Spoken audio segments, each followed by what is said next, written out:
Hello again, everyone. It's me, Marcus, and I review stuff. Today, I'm reviewing the song Space Dementia by Muse. This does come as a request, so as always, if you would like to request something, leave it in the comments. I'll be sure to get to it. So, still my birthday today, and I have, for my birthday, I've been reviewing only songs of my choosing, but from my request list.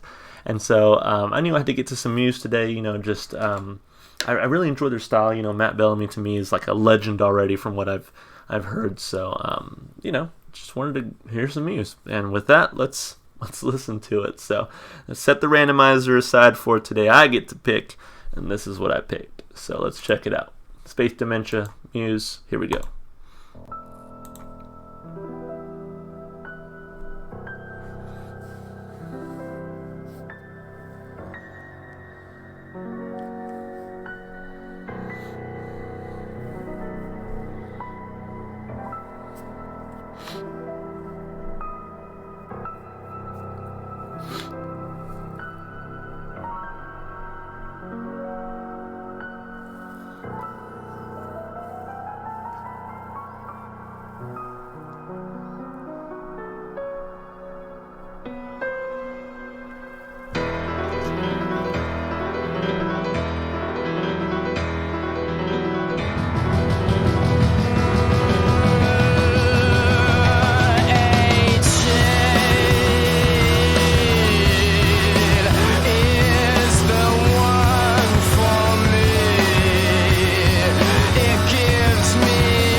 I like that.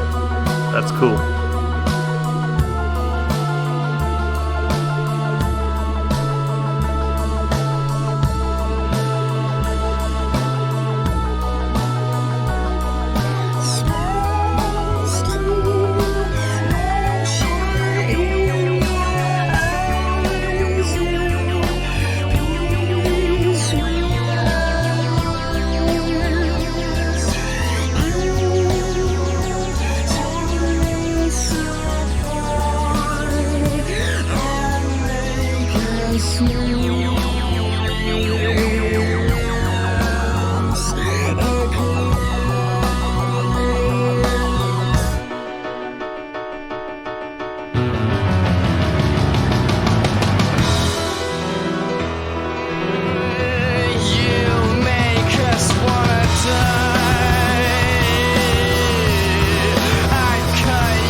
Yeah, that was cool. I like that.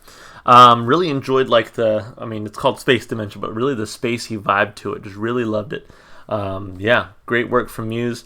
I think in this one, Matt Bellamy sounding great, and just it's what I've come to expect from Muse. I feel like this might be one of the stronger songs I've even heard off of this album. So yeah, great work here. So, well, let's break the song down like we always do. Of course, starting with the lyrics. So apparently, space dementia is a disease characterized by mental instability and irrational behavior brought on after the individual enters outer space. Damn, okay. NASA has only seen mild cases of space dementia as of yet, and as a result, some have suggested that the disease does not actually exist. However, due to the small sample size of people who have spent time in outer space, experts have not completely ruled out the existence of the disease. Regardless, there is a protocol set up for dealing with a psychological emergency in space. That's crazy. I actually never heard of that. Here, Matt means that the feeling when he looks at the person he is singing about is similar to space dementia disorder. He is in awe of them. I wouldn't call it love, since he states that they make him sick, but he extremely admires and respects them in a way he can't explain. Okay, wow, that's badass, actually. So space dementia is a term NASA used for what happens if you're left out in space for a long time, because if you truly conceptualize the situation of being there and looking back at Earth, it can drive you mad. The song's about a person who's quite important in my life and who gives me space dementia when I look at them. It's about being intensely engrossed so that you become obsessive and almost nasty. Damn, that's hardcore. Yeah, sometimes, like, I know it's not space dementia, but sometimes when I sit here and I just think about how tiny I am on this huge planet, and how this planet is just a tiny part in this huge galaxy, and this huge galaxy is actually only a tiny part of our huge universe. It's astounding. Sometimes I even get a little lightheaded, and I'm like, oh man, I could almost faint from just thinking about how huge the universe is and just how tiny and insignificant I am in that universe. It's insane. But yeah, so let's check it out. H8 is the one for me. It gives me all I need. I wonder if that is supposed to be like hate, Interesting. H8 is the one for me. It gives me all I need and helps me coexist without you. You make me sick because I adore you so. I love all the dirty tricks and twisted games you play on me. So yeah, I guess it's like if he's the astronaut, the person is space. It's sort of like, what was he saying about here? Song's about a person who's quite important in my life and who gives me space dementia when I look at them. It's about being intensely engrossed so that you become obsessive and almost angry or almost nasty. So yeah, maybe it's just like you are so much to me that I can't even conceptualize how much you are to me. Interesting. So space dementia. Oh wait, I'm too far ahead. You make me sick because I adore you so. I love all the dirty tricks and twisted games you play on me. Space dementia in your eyes, and peace will arise and tear us apart and make us meaningless again. You'll make us want to die. I'd cut your name in my heart. Will destroy this world for you. I know you want me to feel your pain. Space dementia in your eyes, and peace will arise and tear us apart and make us meaningless again. Interesting. I don't think if I think if I hadn't read kind of that little description there, I don't know if I would have really understood what the song's about. So thanks for that description. And after reading the description, I can kind of see that. But I can still kind of get it. To me, I would probably just read this as someone who, without that description, I probably would have just read it as a broken relationship or something like that. But I think that extra layer there, it's okay, this is some interesting stuff. So lyrically, 2 thumbs up. Why not? As far as the instrumentation goes, really love what I heard as well. Again, I really love that spacey sort of keyboard sound that we got. Let's see how it doesn't tell us too much about who played what. I'm sure most of it was, of course, Matt Bellamy. But yeah, loved that spacey keyboard vibe, really futuristic sounding, and to me, on-brand Muse, and I just thought it sounded fantastic. So great job there. That's kind of the big thing that I picked up on. Everything else to me was just fine, but really that spacey vibe is really what kind of captured me and pulled me in. But of course, Matt Bellamy, his singing, I just love his style. He can really hit notes that are he's got a pretty good range. And just his singing style really sucks me in. I've said for a while now that I prefer listening to Muse songs that heavily feature Matt Bellamy. And although I've changed my stance I think I had originally said that I would never listen to a song that doesn't feature like Matt Bellamy's vocals front and center, but I've heard a couple now that I've really liked. So regardless, he does a fantastic job here. So 2 thumbs up for the instrumentation and the vocals. And then as far as the replay value goes, this one's going on the playlist. No question about it. It was a fun listen. So for sure, gonna be adding to this one. 2 thumbs up across the board. So thank you so much for whoever requested this one. There's probably a number of people actually, but thank you. As always, if you enjoyed the music as much as I did, go support the artists. Go listen to their music wherever you can. One place you can find this song and plenty more Muse is going to be in my Spotify playlist. It's in the description below. It has every single song I've heard so far on my channel. And, of course, if you want to support me, just all the normal stuff you do on YouTube, like and subscribe and comment. All right, that's it for me. My birthday bash has only a few more songs left on it, but we'll see what those songs are here in a minute. All right, well, bye for now.